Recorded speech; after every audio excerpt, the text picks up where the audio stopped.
ମୁଁ ଜ୍ୟୋତିର୍ବିଦ ସଞ୍ଜୀବ କୁମାର ମିଶ୍ର मोर ज्योतिष YouTube channel रे समस्त प्रिय दर्शक बंधु मान को सुस्वागत। आज मो प्रिय दर्शक बंधु मान को कहबी 2024 वर्ष टी तुला राशि व्यक्ति मान कौन रही राशिफल से संपर्क में दर्शक बंधु मान गोटे सुंदर वीडियो मुझे प्रस्तुत करी आसत आए से संपर्क में आलोचना करवा।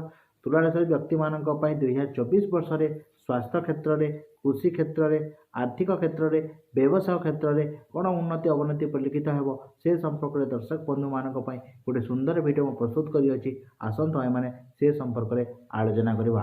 प्रथम आम देखा ग्रह स्थिति संपर्क में यदि 2024 वर्ष टी तुला राशि व्यक्ति मान ग्रह स्थिति संपर्क में आलोचना करी तारे प्रथम आम देखा देवगुरु बृहस्पति प्रथम 5 मास सप्तम भाव में गोचर कर शुभ फल प्रदान करेंगे।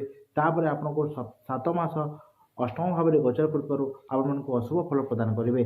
शनि ग्रह पंचम भाव में गोचर कर वर्ष सारा आपको अशुभ फल प्रदान करेंगे। राहु ग्रह षष्ठ भाव में गोचर कर आपको वर्ष सारा शुभ फल प्रदान करेंगे।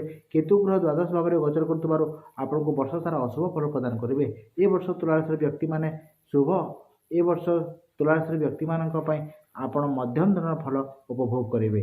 आपको तुला राशि व्यक्ति मानी मुझे शुभ फल कथा चिंता करी ए वर्ष नूतन कर्म प्राप्त करेंगे और कर्म क्षेत्र में प्रमोशन लाभ हो एवं नूतन जमी प्राप्त करेंगे और नूतन व्यवसाय आपण करेंगे और नूतन व्यवसाय क्षेत्र में आर्थिक लाभ हो एवं दाम्पत्य जीवन क्षेत्र में स्वामी स्त्री मध्य उत्तम संपर्क स्थापन हो और बह बंधन में बांधि हे एपरिक समाज में मान सम्मान प्रतिष्ठा अत्यधिक मात्रा बुद्धि प्राप्त हो एपरिक आत्मविश्वास आपको बुद्धि प्राप्त हो। आपको जो पूर्व वर्ष जो स्वास्थ्यगत समस्या अत्यधिक मात्रा लगी रोला स्वास्थ्यगत समस्या आपंक दूरीभूत हो एवं आपन जो रणचिंता अत्यधिक मात्रा बुद्धि प्राप्त होता से रणचिंतार आपको आप निहाती भाव मुक्ति प्राप्त करेंगे एवं नूतन ज्ञान प्राप्त करेंगे एवं निहाती भाव में आपण तुला राशि व्यक्ति माने विद्यार्थी माने विद्या क्षेत्र में सफलता अर्जन करेंगे और नूतन ज्ञान प्राप्त हो एवं समाज में मान सम्मान प्रतिष्ठा अत्यधिक मात्रा बुद्धि प्राप्त हो। उच्च शिक्षा क्षेत्र में सफलता लाभ करेंगे। दूरयात्रा लाभ करेंगे। विदेश यात्रा वर्ष आप लाभ कर जोग रही। जदि तुला राशि व्यक्ति मान जब मुझे अशुभ फल कथा चिंता करी तेल तुला राशि व्यक्ति मान जेहेतु बृहस्पति अष्टम भाव को गोचर कर आपंकर निहाती भाव में आपंकर पाख पड़ोसी सहित मतांतर देखा जाऊ। संतान मानकर भविष्य को नहीं आप चिंतित अनुभव करेंगे। व्यवसाय क्षेत्र में आर्थिक क्षयक्षति लगी रहीपरिक आपंकर पेट जनित समस्या एवं यकृत जनित समस्या आपको देखा जाऊ। आप निहाती भाव में धनहानि देखा जाऊ।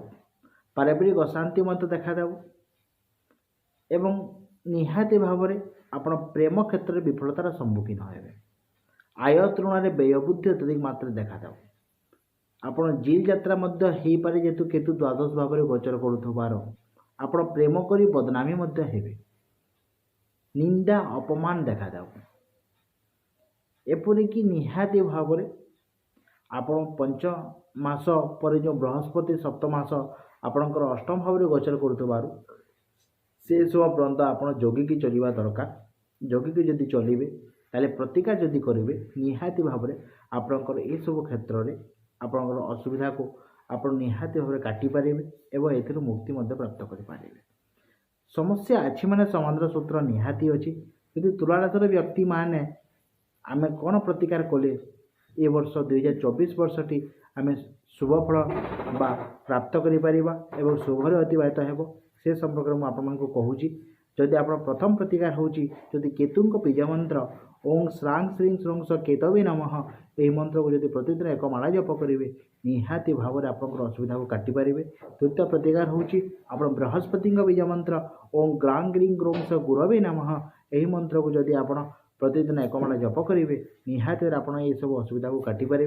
तृतीय प्रतिकार होची जदि आप जगन्नाष्टक पाठ करेंगे प्रतिदिन जगन्नाष्टक जब पाठ करेंगे निहाती भाव आप मैंने ये सब असुविधा को काटिपारे। चतुर्थ नंबर प्रतिकार होची जदि आपण हलदिया वस्त्र हलदी बुट डाली उपयुक्त दक्षिणा सह कौन से शुक्लपक्ष गुरुवार दिन शुभ मुहूर्त गोटे गौरवपूर्ण ब्राह्मण को जब दान करेंगे निहाती भाव में आप ये सब असुविधा को काटिपारे। आप निहाती भाव में शुभ फल प्राप्त करें। ତା ସହିତ ଯଦି ଆପଣ ହନୁମାନ ଆରାଧନା କରିବେ, ପ୍ରତି ମଙ୍ଗଳବାର ଶନିବାର ଦିନ ଯଦି ହନୁମାନ ମନ୍ଦିରରେ ଯଦି ଆପଣ ଦୀପଦାନ କରିବେ, ନିହାତି ଭାବେ ଆପଣ ଏସବୁ ଅସୁବିଧାକୁ କାଟିପାରିବେ। 2024 ବର୍ଷଟି ଆପଣମାନଙ୍କ ପାଇଁ ଶୁଭ ଫଳ ଲାଭ ହେବ।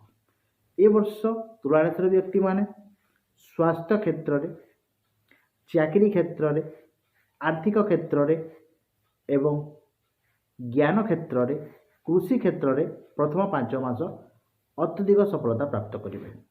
ତା ସହିତ ଆପଣ ବିବାହ ବନ୍ଧନରେ ମଧ୍ୟ ବାନ୍ଧି ହେବେ ପ୍ରଥମ 5 ମାସ ମଧ୍ୟରେ। ଯଦି ଆପଣମାନଙ୍କୁ এই ভিডিওটা ଭଲ ଲାଗିଲା, ନିହାତି ଭାବରେ ଆପଣମାନେ ଲାଇକ୍ କରିବେ, ସେୟାର କରିବେ, ସବସ୍କ୍ରାଇବ୍ କରିବେ, କମେଣ୍ଟ ବି କରିବେ ଏବଂ ସବସ୍କ୍ରାଇବ୍ କଲାବେଳେ ବେଲ୍ ଆଇକନ୍କେ ପ୍ରେସ୍ କରିଦେବେ। ଆଗାମୀ ଦିନରେ ଯେଉଁ ଭିଡ଼ିଓ ଗୁଡ଼ିକ ଆଇବା ଆପଣମାନେ ସମ୍ପୂର୍ଣ୍ଣରେ ପ୍ରାପ୍ତ କରିପାରିବେ। ଏନ୍ତା ନୂଆ ନୂଆ ଭିଡ଼ିଓ ଦେଖବାର ଲାଗି ସବୁବେଳେ ଆମର ୟୁଟ୍ୟୁବ୍ ଚ୍ୟାନେଲ୍କେ ସବସ୍କ୍ରାଇବ୍ କରুন। ଏତିକି ମୁଁ ବ୍ୟକ୍ତିବିଶେଷମାନଙ୍କୁ ଅନୁରୋଧ କରୁଛେ, ଯଦି ଆପଣଙ୍କର କିଛି ସମସ୍ୟା ଅଛି, ସମସ୍ୟାର ଯଦି ସମାଧାନ ସୂତ୍ର ଯଦି ପାଇବାର୍ ଚାହୁଁଛନ୍, ତାହେଲେ 7750995617 ନମ୍ବରରେ ମୋତେ ଯୋଗାଯୋଗ କରିପାରିବେ।